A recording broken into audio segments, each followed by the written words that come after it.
ঢাকনা খুলতেই মার বানানো সুন্দর কেকের গন্ধ নাকে এলো। জন্মদিন জারি হোক, কেক তো কেটে কুটে খেয়ে 2 মিনিটে শেষ।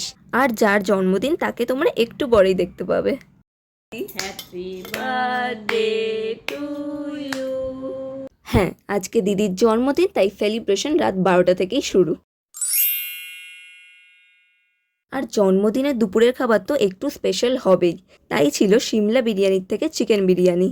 আর সন্ধেবেলা আমি ওর জন্য বানিয়েছিলাম অরেঞ্জ চকোলাভা কেক। তোমরা যদি এটা বানাও আমি বলবো কোকোয়া পাউডার না ইউজ করতে, শুধু চকলেট কিউবস দিয়ে বানাতে, তাহলে অরেঞ্জ জুসের ফ্লেভারটাও আসবে আর সাথে চকোলাভার এফেক্টটাও। Otherwise cocoa powder over power করে যাবে।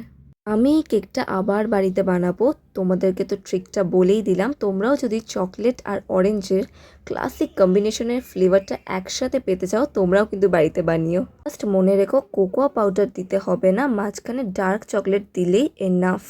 ভিডিও ভালো লাগলে অবশ্যই আমার চ্যানেলটা ভিজিট করো।